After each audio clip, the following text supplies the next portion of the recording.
Hey guys, it's John Safari with Orange County Music League. We're here at Studio One Live Venue in Mission Viejo, California. It is Saturday, April 9th, and we got music coming up from the Alienated, Hoity-Toity, Chief Deceiver, Rottbite, and Any Idea. I see that crown as it was shown on my big flat screen TV. I couldn't ask for more than what's in store for me. I looked down their ups ahead of my friends as they watched me go. I couldn't feel better about myself. I'm not on the down low. I'm not on the down low. I'm not on the down low. The hand that you bite is feeding you tonight. It's not a piece of cake, an apple a day. It doesn't help you anyway. No, it doesn't help you. Take all the credit, nothing to get it. They don't do any work. Think it's so special the time you did a look at all stars among themselves. Trying to make themselves bigger than they are. Stop grandstanding.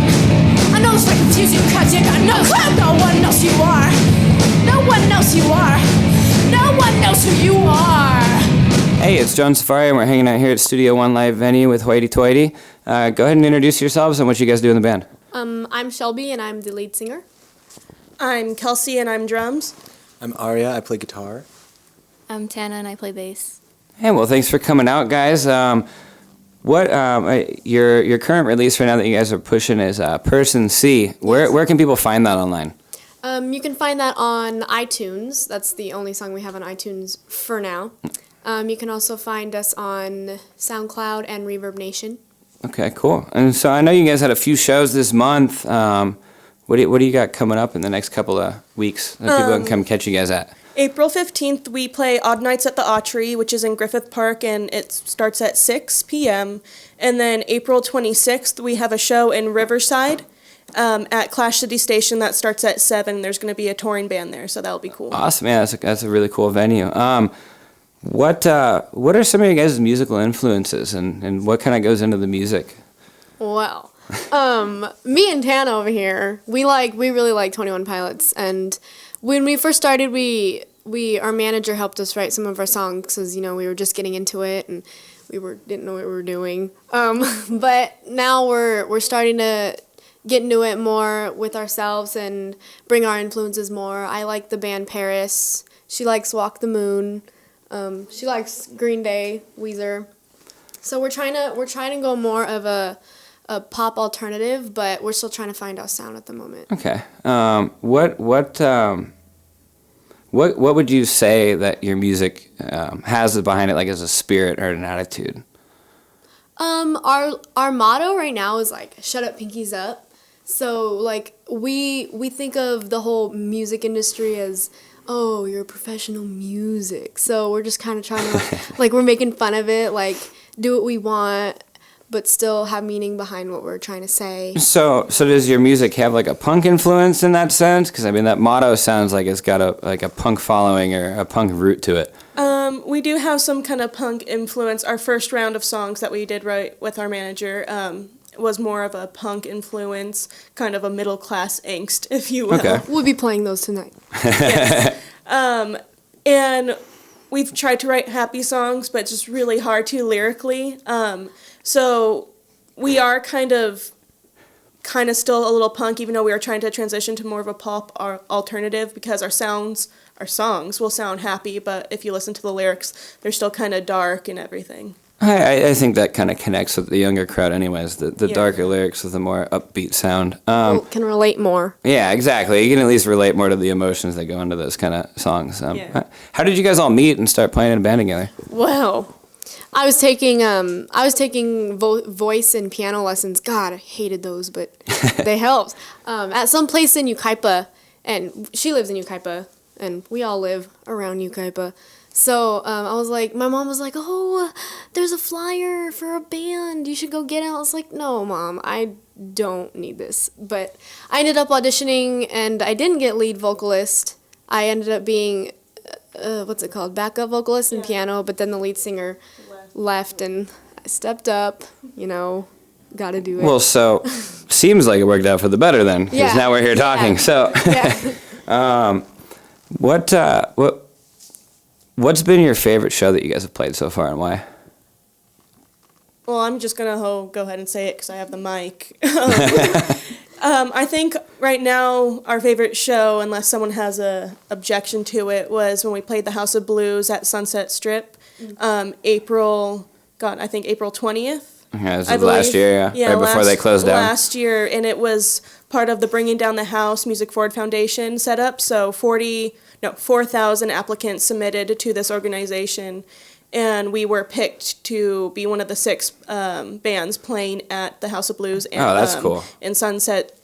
In LA on Sunset Strip. Hey, just being picked 6 out of 4,000 doesn't really matter what the venue is. That's cool. So it was really fun. We got to do all these workshops, and it was great exposure. And there were so many people. The house was packed, and it was really incredible to play the House of Blues for the first time after only being together a year with Shelby as the lead singer. And it was just really great. But does anybody else have a favorite show? I mean, I wasn't there for that one. I wasn't in the band yet. So my favorite would probably be the recent Red Records Battle of the Bands was really fun because we got to watch a lot of other great bands. You know, we had like Madamasca and Victorian Sky. I love Victorian Sky so much. And they just broke up. I just found out about that like 20 minutes ago. Sky? Yeah, they were supposed to play a show for me tomorrow, and they broke up. Yeah. Oh. Yeah, So- Aria just joined, so we just did the Right Records Battle of the Bands, and the last round was at the House of Blues. And Okay. So Awesome. My heart. Oh, I'm sorry. I didn't mean to do that on camera. I feel bad now. How long? So off that last question, how long have you guys been a band? Well, I started the band in technically we started it in September 2013, but that's when we were auditioning. Our first show was May 2014, and then Shelby didn't step up as the lead singer until August 2014. So Okay. yeah, we've been together technically Been about around 2 for a years. while. Cool. Yeah. Thank you guys for coming out, and we're going to enjoy the set, and we're going to be off course. Thank you.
Hey, it's John Safari with Orange County Music League, and we're hanging out here at Studio 1 with the Alienated. Hey, why don't you introduce yourselves and say what you can do in the band?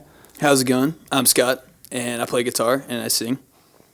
I'm Chris, and I play the drums and guitar on a song. I'm Feezy. I play bass and I do backing vocals, I guess. You guess. Well, I'm glad that you guessed, because if you knew, we might be in a different situation. But so you guys just came back from a tour from a couple of weeks. You went all the way up to Seattle. What was your guys' favorite spot to play on that tour, and why? Toots Tavern. I'd have to agree with that. Toots Tavern for me too, and that was just because they treat us they just treat you like a real band there. They give you a lot of respect.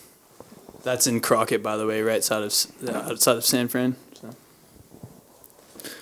After thought, I'd have to agree. Well, that's a good thing. Despite you guys have played multiple times too. So, you're back home. You've been home for a few weeks, working your mundane day jobs and everything. What's your favorite part about playing here at Studio One? It's close to home. It's within walking distance from all of us, so we don't have to use a shit ton of money in gas and all that. You go ahead. Yeah, I was just gonna say it's all ages. That's what the best part is that there's actually an ability for kids that are 16, 17 years old to go out to shows and enjoy themselves. Because this is a generation of people that we need to be listening to live music. I completely agree with that, by the Definitely. way. And they show up early and they stay for all the bands, which is great. Yeah, too bad we don't have that at all of our bar shows. So we're about to go and record this new album, or write and record this new album. Like, what can you tell us about the upcoming album and what the flavor is going to be? What's going to be different? What's going to be the same? I can't tell you what it's called. Well, that's okay. I didn't ask that.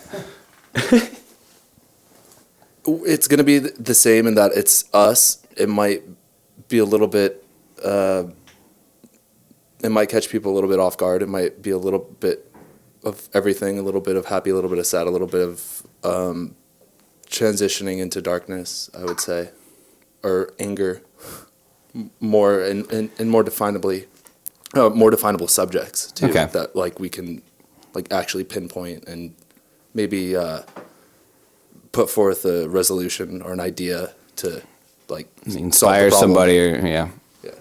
I'd say like especially after tour, seeing all these different bands, like we've been going to so many shows, we've had a lot of outside influences and talented musicians that we've been watching and kind of, may have an effect on us. I don't know. But There's a lot of bass lines that need to steal from other musicians, so this is my chance to do that. With not playing, what are you guys looking forward to the most about taking 2 months off of playing to go write and record this album and kind of get back to where you guys want to be? I'm just really stoked I have time to whack off again. yeah, it's not easy in a van. Well, I got a new drum set, so I have an extra tom now, or extra 2 toms now that I can actually like do something with and make things a little bit more musical if people didn't Add think some that was extra notes and possible flavors and everything in there. for me to do. Yeah, exactly. So we'll each have our own individual growth. And that's good. That's what happens naturally every time you grow as a band and you write a new album. You get a little bit more mature with it. Yeah, you start to grow when you mature. Well, I think you grow before you mature, but You can take that however you want. what is that koozie that you guys have? Where can people get one of those? That is part of our merchandise. Shameless self-promotion. You can get this at any one of our shows. We have a bunch. Get one or 2. Or you can just find us on the streets. Like we usually have some merch with us. So if you ever see a guy with a mohawk or a really, really douchey looking kid, and that guy, just know where you can get some merch. Jeez, man. Oh well, after that, what song are we going to be recording from you guys tonight? It's our new track called King Cobra. What inspired you? play it. What inspired you to write the song? What is it about? Beer. It's about malt liquor, our favorite malt liquor, King Cobra. Please sponsor us. Yeah, I mean, it's you'll have to listen to it. It's kind of interesting because it shows how much we've kind of evolved. And I wouldn't say that it's the same as a lot of our new songs that we're writing. It's very out there. There's a didgeridoo in it. For anybody who knows what that is, it sounds like that. Thank you, John. I think I did pretty good with that. I don't play any instruments, but random animals. I got the mouth down. Very nice. Anything that you want to leave the fans with before they see your song, King Cobra? Gonorrhea.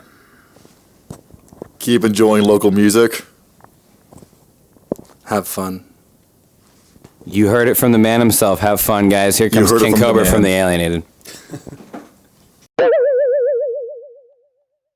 Ay,